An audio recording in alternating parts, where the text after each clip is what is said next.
too many refugees spend years, if not decades, in exile. Surviving on humanitarian assistance and short-term support is not sustainable. To thrive, not just survive, refugees need opportunities to join and strengthen the fabric of the communities that host them. 6 months ago, all the world's nations made a striking commitment. They agreed that people who are forced to flee their homes because of war or persecution must be given every chance to keep growing and developing, even in exile. The declaration adopted in New York represents a shift in the way we help refugees. It encourages policies that let refugees work legally and live among the local population. Policies that benefit refugees and host communities alike. Specifically, it calls on host countries to include refugees in national development programs so that they are not treated as a separate group excluded from national plans.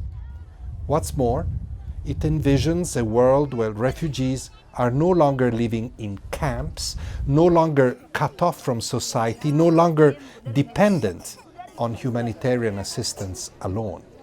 Studies by the World Bank and others confirm that this is smart policy. Evidence shows that when refugees are active participants in host communities and when they have the right to work legally, local economies grow.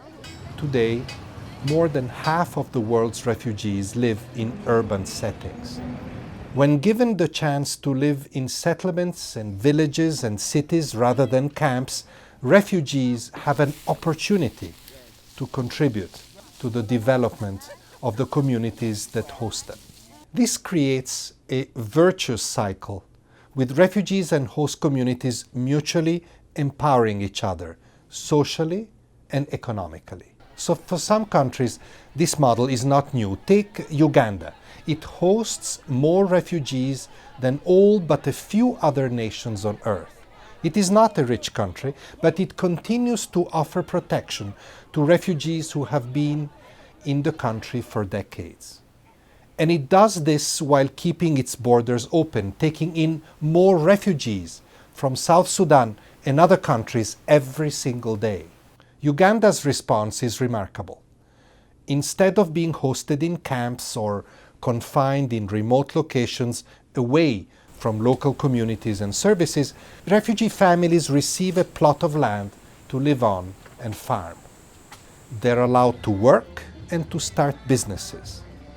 They have freedom of movement. Simply put, they're able to forge connections with the communities and societies that host them, to restart their lives and build their skills and potential pending a solution to their exile.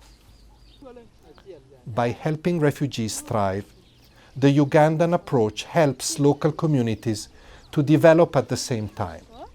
We have seen firsthand that businesses start to invest in those areas, benefiting local communities and refugees at the same time. This comprehensive approach is being rolled out in 5 other countries. With global forced displacement at a record high, it's time for the world to rethink the way we respond. We need to adopt a whole-of-society approach, an approach that engages host countries and donor countries, the private sector, NGOs, United Nations agencies, civil society, including academia and the global public. The New York Declaration calls on UNHCR to initiate and develop the comprehensive response in each large-scale refugee situation. But we cannot do this alone.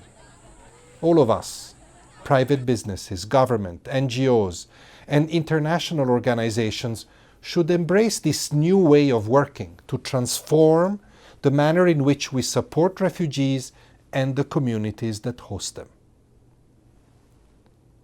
Thank you.